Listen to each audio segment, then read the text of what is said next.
One way of getting gold is to start making commercial hubs and start to trade. It's always worth having a look at available routes and seeing what sort of trade routes you're dealing with. Right now, I can get 6 gold per turn routes. It's not that good until you get good naval routes. That can often be a bit of the problem. Equally, I don't have a straight trade route to Gilgamesh yet. If I start settling on this coast, I could probably settle with them and that wouldn't be too bad. For me, getting gold is more likely to be a thing of pillaging. If I pillage all that gold, I think that would get me a better circumstance. So if my cities aren't on the front line, I will get them to make infrastructure. So yeah, the market will do for now. That is a little bit of gold. And the cities on the front line will take over and start to make units. But look at these builders running around now, fixing everything. Very nice. Let's bring my man-at-arms round now. Oh, we can't quite get that kill, so I'm not going to attack. I'm going to let them attack me. Unless I'm killing a unit right now, I don't see the need to be doing this sort of thing. But watch this. I've actually got a situation where I've got some archers behind the scenes. I'm going to lure that horseman out by leaving my builder there doing work.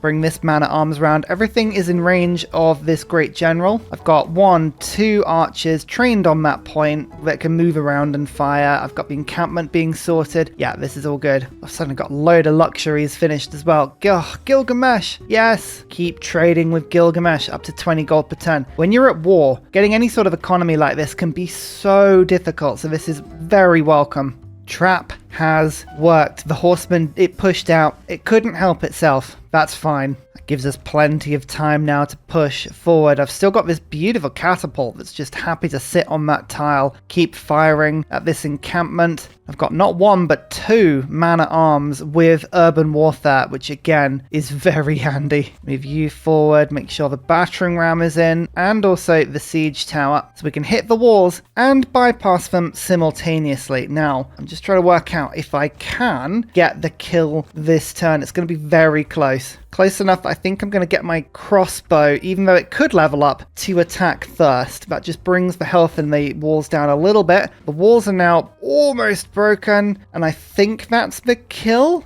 Yes, it is. Okay, so I've just come away from Argos, so I don't even get the ranged attack there. Perfect. We continue to pillage my Sene, leaving the barbarians around. They're not attacking me, so they're not doing any damage to me at the moment. And my cities will attack the horsemen with the archers. And as promised, the man-at-arms runs in, and the trap is complete. In the meantime, though, I'm still settling. Yay! Sprawling Empire. When you've been at war and you settle a city, you normally get that Sprawling Empire. It's very handy. Kree is sending units, but for once the barbarians are helping me out here and they keep attacking the Kree units rather than me. That's wonderful. There is civil service. Now, this is useful. Has Gilgamesh found civil service yet? They have. Perfect. Now, they have a peace lock with Greece, which has been annoying. They are at war with Kree because we pulled them in earlier. So let's get the military alliance. Will I pay 7 gold per turn for the military alliance? I absolutely will, although I think I'd rather pay it up front so that my economy just stays a little bit healthier. That now means I have a +5 combat strength against all of Kree's units, so you can have a look at that. Military alliance +5, but I have another +5 from the adventures of Enkidu, which of course is Gilgamesh's ability. So in open combat, I now have a +10 combat strength bonus against Kree. That's going to be very helpful. Just look at some of these modifiers now stacking. This crossbow with 40 range strength can hit 58 on that warrior. I've got +5 from military alliance, +5 from great general, -2 from emergency, +5 from the volley promotion, +5 from adventures of Enkidu. So you can see how much that stacks up so quickly. It's turn 99. We're almost about to take out Greece entirely, which is good, and then move on Kree. Kree have another 8 cities and 41 population. I've got 44 population, so just Kree alone will probably give me 25, 26 pop. That's 60% more than I've got at the moment. Really handy. So I want to get onto Kree as quick as I can. There's no point holding anything in reserve now. We might as well just keep our units coming forward. We've got all of these man-at-arms. We've not only got that, but we've also got the siege tower on the way and the battering ram, which means I can both hit the walls and bypass them simultaneously. Let's just get the great general in so we know that that's in, and we're going to go 1, 2, and the city is sieged because of zone of control as well. We can take the walls down. It's not going to recover health. That's pretty decent. And whilst I'm here, I might as well just take away this man-at-arms unit. Yeah, Kree's units are going to evaporate as we get close to them. There's going to be nothing they can do to stop me here. Australia's trading with me, which is good news. They're going to give me everything they own. That's interesting. Now, I don't think they're likely to give me a book or anything, but this is often something you do see with people that have denounced you. They say they're not going to trade until you get a trade deal that goes over a certain point of favorability for them, and then they go, okay, we'll take it. This is what I love about Germany, though. I'm busy at war, and I've used momentum from killing the city-states to make this war happen. But then I just build Hansas behind the scenes. They're so quick to build. Like, all of my conquered cities can put them down in less than 10 turns, and that's without even chopping them out, which, being honest with you, I could just do immediately, and suddenly, like, bam, there's a Hansa there. It's this ability, this Hansa, it just fills in the gaps. You don't even need to prioritize it as your main thing. You've got an extra district, you've put a Hansa down in every conquered city, suddenly it's industrious, and Holy Roman Empire is wonderful. I mean, I can still conquer Zanzibar if I wanted to. That's actually like a second Hansa finished already. Oh, that's good. I'm very close to chivalry. Chivalry will let me buy knights very quickly. And by buy, I do mean build, but yeah, it's really, really handy. Oh, I've got another catapult almost at the front line as well. Before I take my Senate, I'm going to do some pillaging to make sure that all of my units are as healed and as happy as possible. Actually, that isn't even a hill. So with 4 movement, I can actually move to that tile and still pillage for 167 gold. Yeah. Oh, pillaging is always worth it. It is always worth it. But we'll go 1, we'll go 2. There's my Sene. Another 20% production for 5 turns across my empire. And now we just move the battering ram forward. We move the siege tower forward. And we are suddenly at the doors of Argos. Okay, the siege tower actually went forward a little quicker than I'd wanted to there, but luckily my horsemen can catch up. Actually, I'm going to take advantage of that pillaged gold to get 150 there into this ex-city state, chop down the woods, and start putting down immediately a +4 campus. It's always good to fill in the back of your empire with infrastructure, just with that captured gold. Delicious. And again, Hamza. It's always amazing how quickly you can get a very, very good tile. Like, there's a +3 on a damaged farm tile. Excellent. Especially because I have already pillaged enough faith to spawn that builder in immediately. Stonehenge, not going for a cultural victory, not going for a religious victory, but it gives me a 3 apostle, and it was only about 5 or 6 turns to build, so you might as well do it. All of my faith at the moment is being used for monumentality, for settlers, for builders. No need to buy an apostle, you can just get one for 3, for very little, and also worth faith per turn as well. I'm going to immediately evangelize my belief, as we just get a couple of workshops in. Oh, a nice +5 campus. Oh my god, so many good campuses going down. You can see that with my religion, we've got a few decent options. 18 cities follow me at the moment. 18. Oh yes. Oh yes, that would be worth 54 gold per turn, or 36 faith per turn. That would help me to use monumentality really, really quickly. The beautifully named Teeth. I know it's Tive, okay? It's Teeth. It's always Teeth for me. That will let me buy knights and other units towards the front line. Although I could go for Grandmaster's Chapel. I'm going to go Pilgrimage. I think Pilgrimage is worth it in the longer run. Things are always cheaper to buy with faith, about half the price to buy with faith than they are with gold. Definitely worth keeping an eye on. Oh, so many Hansas. Yes, I always go Urban Warfare on my 3rd promotion on melee troops. It's just so good when attacking cities, especially when you've got the siege equipment to do it. I don't see why you wouldn't, but look at this. Yeah, Korea just sending their units 1 by 1 at me. What do you expect to do here? It's not going to work. This is a level 4 man-at-arms. I now have elite guard on it. That's a double attack against a city. 64 strength. Pretty handy, isn't it? Pretty handy. Now I can bypass the walls and hit the walls down at the same time, so we'll just start working on that. Look at that.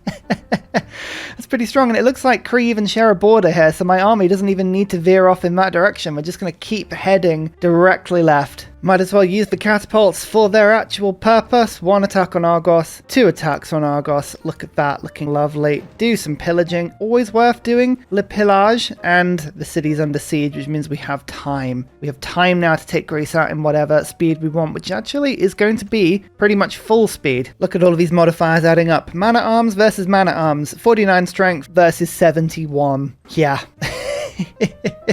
Kree have got no chance. at all. Let's go 1 attack, 2 attacks, and we've defeated Greece. We have taken all of their cities. It is turn 102. We've got the era score from it. 1, 2, 3, 4, 5, 6, 7 cities taken with 2 city-states. Zanzibar did declare war on us because I think Greece took it over, so now it's at peace. Trying to be friends with me, but, you know, killing city-states is what I do, so I am very tempted to just continue that attack. We'll see how it goes. Babylon is going to do technological things that are going to scare you throughout the game, and that's fine. They currently have ranges, which are not very fun, but that's okay. We'll live with that. We've got a workshop being built in my capital. Actually, all of my cities have got workshops being built in them now, which is lovely. We've got libraries and campuses being finished everywhere. This is all very much on stolen production. Just look for whatever district has the best adjacency. Things that are next to Hansa's, commercial hubs, gold science production, all of that stuff is really good. But I mean, if we can start to get troops being trained behind the scenes, I know it's going to take 13 turns for a knight. That'll appear quicker than you think it's going to. I am working on an aqueduct. I am working on castles. I'm just waiting on the boosts of various techs here. That's why I'm not rushing through on them. Just taking my time, making sure we get all the boosts we can. Let's go and see just how bad this is going to be. That is an industrial zone that Kree have got. Interesting. 7 population on the border. You know what? This is the sort of city I don't mind finding. So we're going to go and just march forward immediately. As we approach the city, the first thing I need to do is just make sure that we get the siege of the city done as quickly as we can. Like so. So that was actually pretty easy to do. Also need to get the siege equipment forward as quick as we can. Where's the capital? 11 pop city. So Korea are in a dark age right now. It's going to be fairly easy to keep loyalty, but we can't just assume we're going to take the loyalty at all points. We do need to be a little bit careful of how this goes. Oh, and if you ever see an industrial zone that you can pillage, I mean, they fix really quickly, and that's a huge chunk of science. That was an extra turn worth for me there. Lovely. Let's go education. Eventually, I do want to be going universities to get printing, but also astrology boosts, and then we're going to be heading up to industrialization. As I say, I am going for divine right, which is about to be boosted because I'm about to get a second temple, so we'll go up to mercenaries instead. And I am building the aqueduct, I promise. I'm just about to chop it out. Normally, you'd look at this situation, a man-at-arms bearing down on a crossbow, and you might be a little bit scared, but no. I've got 25 combat strength bonus because of everything stacked up. That man-at-arms is going to get shredded. I've also managed to get both of my catapults on the front line ready to rock as well. 40 strength they attack with. They haven't promoted to level 2 just yet, but don't worry. We have Kabul leveling them up at double pace, so they will get there quickly and continue to pillage for all that you are worth. It is always worth pillaging. Pull the battering ram in, pull the siege tower in, and we should, in theory, be able to get some good hits. Look at that. Walls are disintegrating as well as the city. 1, and I can actually double attack there, which is pretty useful. It's going to leave the city for 1 more turn because there's a bit of pillaging we can do. The Kree unique improvement gives me health, I believe, so I can level that man-at-arms. Oh, I can heal it back up without it needing to do anything. Is that going to be the aqueduct finished? Come on, do it. Oh, yeah, next turn. Oh, crippling blizzard. Did that just kill my builder? I think it did. Wow, that's harsh. I just chopped out a wood and then it got killed immediately. That was a new builder and everything. Oh, well, I got the improvement to military engineering. That's what I was going for, but that, I feel the game was very harsh. There we go. We get the pillage we were looking for. That's 50 health. I think it was worth doing that. We can just quickly take the city now. Oh, and we get divine right because there's a temple in the city. Of course there is. So, monarchy, we switch through. Another Diplo policy slot, another wildcard policy slot. Now, oligarchic legacy is going in immediately. That I cannot do anything about. But that +4 combat strength on man-at-arms, that's a big bonus. We really like that. Scripture is really good for monumentality. I'm tempted to put natural philosophy in for the science, but I'd rather keep the faith in because what I'm doing is attacking city, pillaging it, destroying it, spawning a builder in with monumentality, and then fixing it all within a couple turns. So that's kind of what I'm going for here at the moment. Limes, not using that so much at the moment, so I'm going to put chivalry in. So we've got feudal contract and chivalry, so I'm building a lot of troops behind the scenes, sending them forward. I'm also going to get diplomatic league, just so that I do get double envoys on the city-states that I do want to take over. You know, I am making city-state friends. Brussels is really handy as a little linchpin to stop Babylon feeling like they can just march on me, so that's quite handy. That's going to be -3, no worries. Moksha pressure, through you get. Kree are putting a decent army out to try and stop me here, but yeah, as I say, the plus 10 combat strength I'm getting at the moment is pretty handy. Gilgamesh, as long as Gilgamesh stays in this war, we're laughing. There's a chance that Gilgamesh will leave this war, but hopefully they won't do that anytime soon. Horsemen go on. Oh, that's a bit of culture pillage. Excellent. I can now upgrade troops with conscription. Switch that out for something good. That'll be really tasty as well. Okay, troops forward. Where are we going to make the breakthrough? I'm going to go for one attack and then move you forward. No. Yes.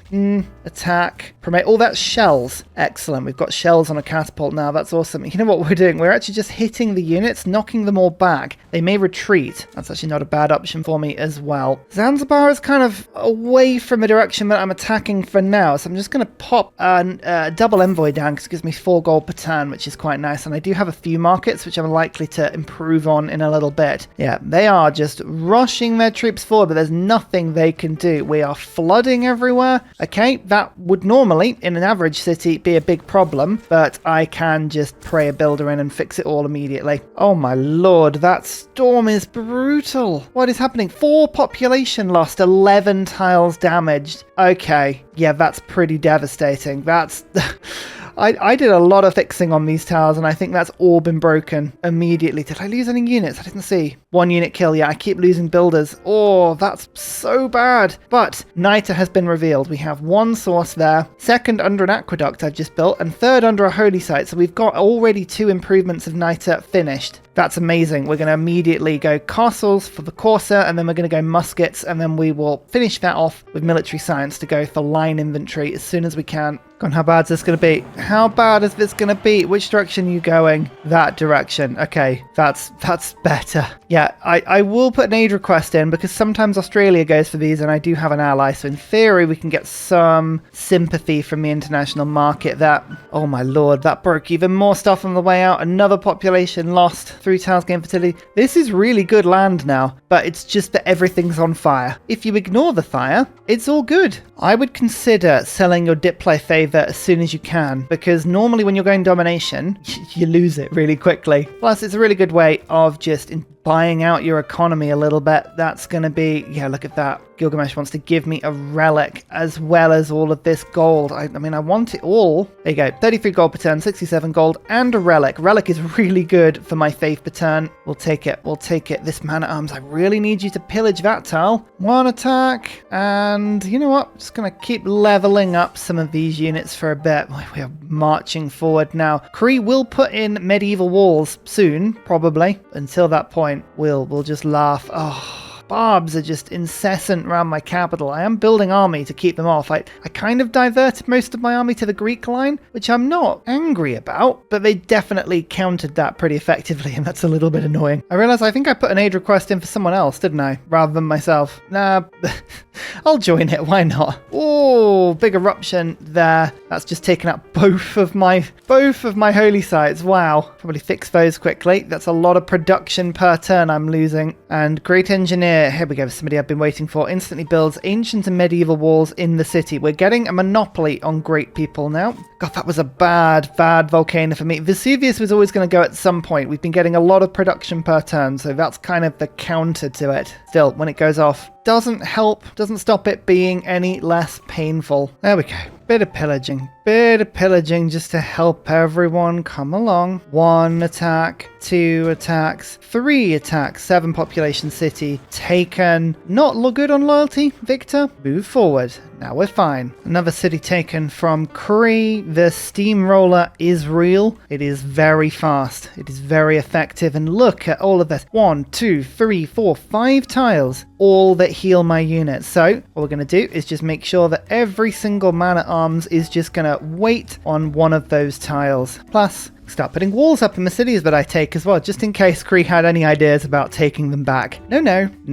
Ah, night. Okay, it's on the Babylonian border, but I mean, look, these barbs are so annoying. I'm actually quite pleased I have a unit out that can go and kill them now. So you may be noticing, Ursa, how have you managed to spread your religion to the Kree Cree, even though you haven't actually sent any missionaries in that area. And, well, it's all about emergencies. So the fact that I've won an emergency, specifically a religious emergency, it meant that my city provided a bit of a religion bomb when it succeeded. So you convert somebody's holy city, like Babylon, they complain about it, they launch an emergency, you win the emergency, Babylon goes, bam, has a religious bomb. There is a glitch in the game, so that once you've won a religious emergency, every time you take a city, it does a similar culture bomb or religion bomb. So this is why I keep spreading religion, and I keep getting tons and tons and tons of era score every time I take a city, because I keep taking everyone's cities over and spreading my religion all at the same time. Is it balanced? No, it probably isn't. Is it an intended mechanic? Again, no, probably isn't. But is it hilarious fun? Yes.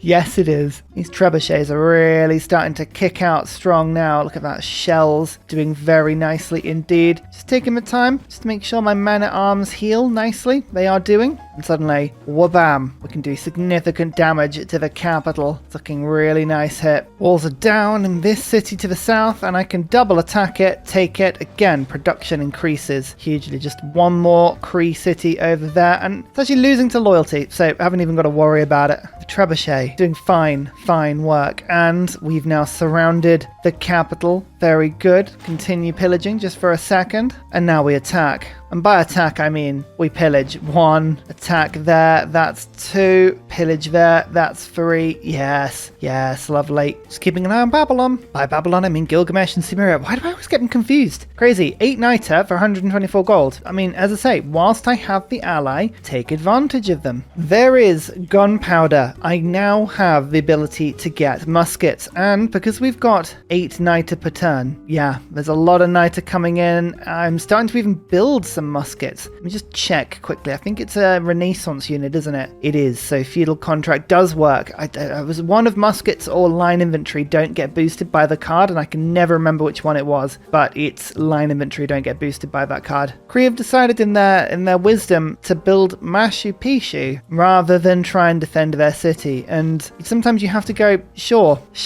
thing. If that's what you want to do, then you do that. That's great. Good on you. Capital taken. Bam. And again, look, every time there's a nice little religion bomb. I was just having a look at the Babylonian path towards the dreaded Renaissance walls. They have to get 2 trebuchets, which is unlocked by an aqueduct, which I believe is unlocked by watermill? Yes. No, ancient walls. So they are very much on the way there, and you might see Renaissance walls starting to pop up very, very quickly, which I think is a bit of a problem. I'm going to have to take Babylon out fairly soon. Now, Gilgamesh, will you go to war with Babylon? You haven't met them yet. That's a problem. Hopefully they'll meet them fairly soon. But what I'm going to do is start building up a new army over by the Babylonian border. We're going to focus on getting man-at-arms. The Nitre will cut through, and these will start being made into muskets. But all of the Nitre, I'm going to focus on the new front line. We have to attack Babylon before they get Renaissance walls up. Otherwise, we are in for a problem. But I think it's okay. I think we should be fine on this. Can I get another relic from Australia? You going to give this to me? No. They want to buy my things, but really for not very much. I'm just not having it. Sorry. I have a feeling that Vesuvius is going to be an eternal thorn in our side.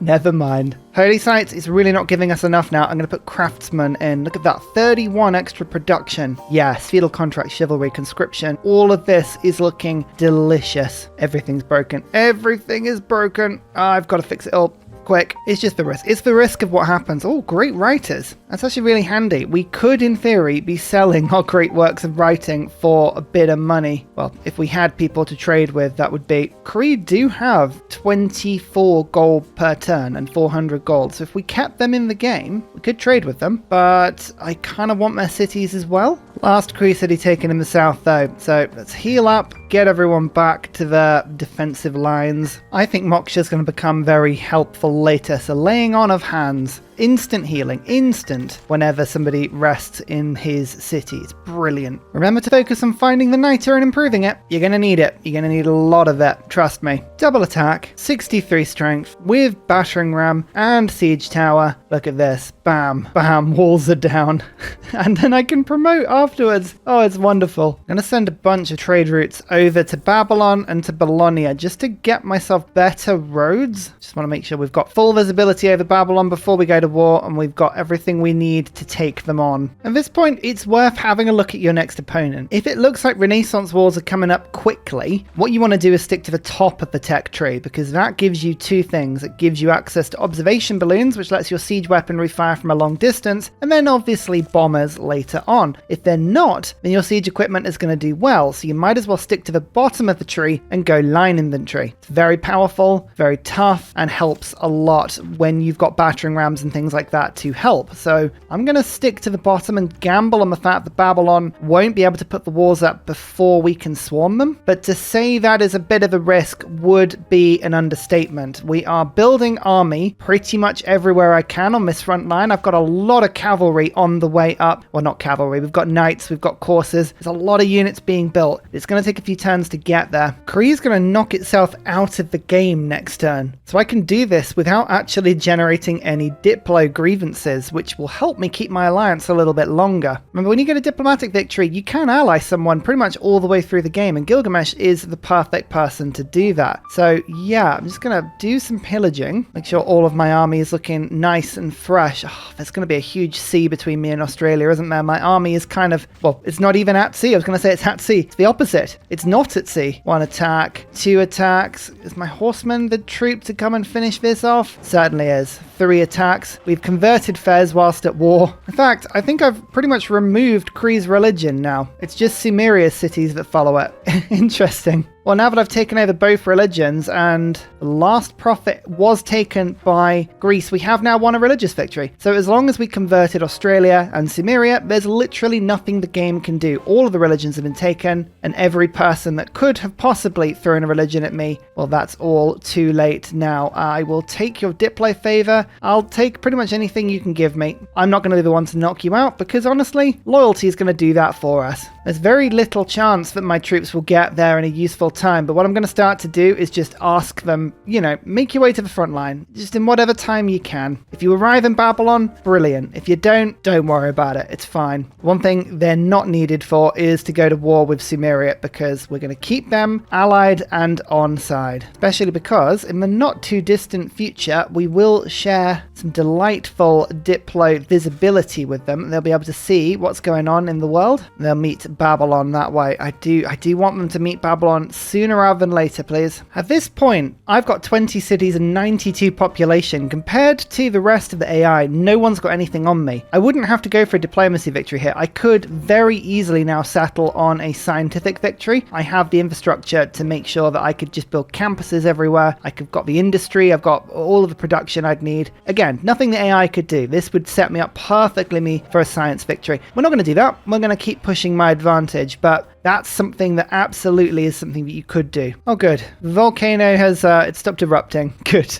Let's get the muskets out. There we have it. Once was the Kree. They have fallen to loyalty. It's a bit of a trade-off, this. If I were to kill them, I would get 5 era score and a lot of grievances. However, if you don't kill them, you don't get the era score, which I don't need, and you don't get the grievances. So actually, weirdly, Gilgamesh doesn't mind me at all. Australia couldn't be less indifferent. Babylon couldn't be less indifferent. So we're going to let this go for a turn, and I reckon everyone's, opinions of us are actually going to improve pretty fast. Look at this. Look at this. Hansa.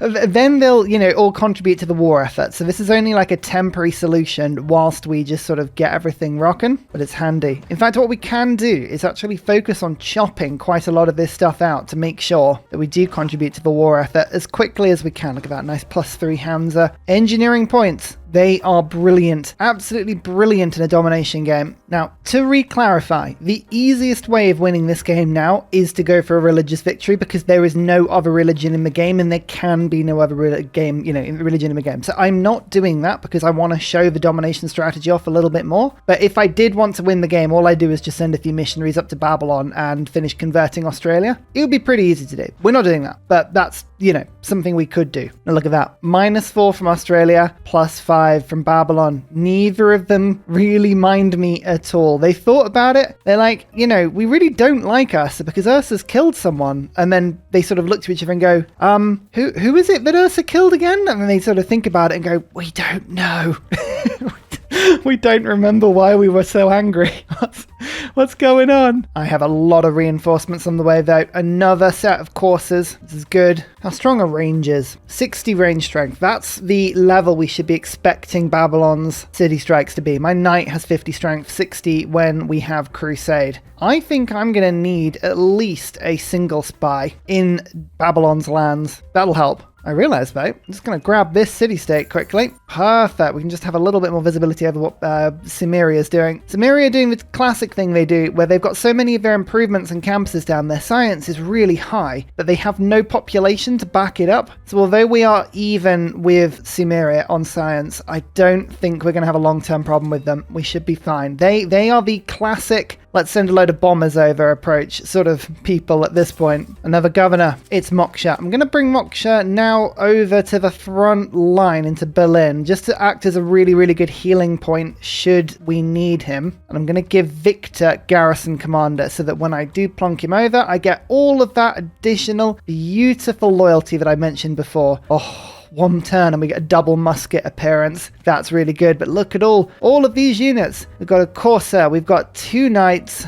All of these looking really nice. I've even got Siege Tower ready to go. We are not going to hang around on this war. As soon as we're ready to go, we're going. The German industrial war machine is kicking into gear and we do not mind. At this point, gold. All the gold I can get is really handy. Merchant Confederation, good. Serfdom, still quite useful, but maybe I should use my faith on something else now. So we're going to take serfdom off. Natural philosophy, feudal contract, chivalry, conscription, still giving me quite a lot of gold. Craftsman, oligarchic legacy, I like all of that. Yeah, actually that's okay, but our gold per turn is now a little bit stronger than once it was. Good. And as my cities at the back line are sending more and more and more of these courses along, I'm getting happier and happier. There's printing boosted though with Bishang. Awesome. I was waiting to actually get some universities there so we can skip straight through that. Perfect. Oh, I'm looking forward to every game with military science. It's a big boost. Cavalry, 62 melee strength, raiding units, line infantry, 65 strength, 75 against cities with crusade. It's going to be spectacular. In fact, 133 military strength. That's really good.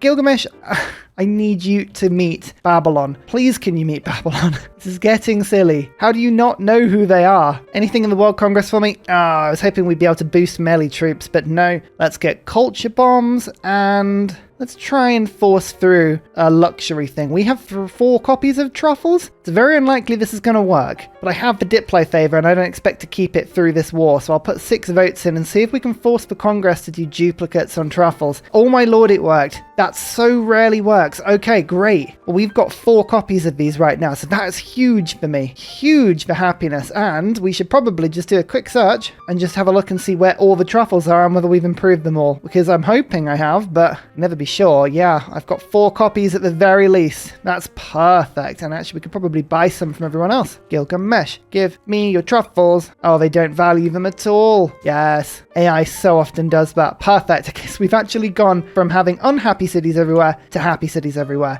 and my muskets are ready to rock. Mines is going to work on the terracotta army in 6 turns. That'll give everyone a promotion. That's really good for when you're at war. My capital continuing to put out 4-turn muskets. That's pretty damn good. I think I'm going to take advantage of this little bit of a break in Babylon's defenses. Only 133 strength. It's not very good. I shall return the war declaration on you. We've gone formal war, which is good, and my knights have plenty of movement, so we can actually raid straight in with my great general in defense. And yeah, we're going to just basically go and pillage everything we can, as well as chopping down stuff in my capital. In fact, actually, this is a great chance to just really pump out as many units as we can from my capital. Babylon has almost no economy. They've got 2 gold per turn at the moment, but they do 27 and 37 damage to my troops with ranged attacks, even though I have Crusade. That's pretty nasty. All right, we'll keep that in mind.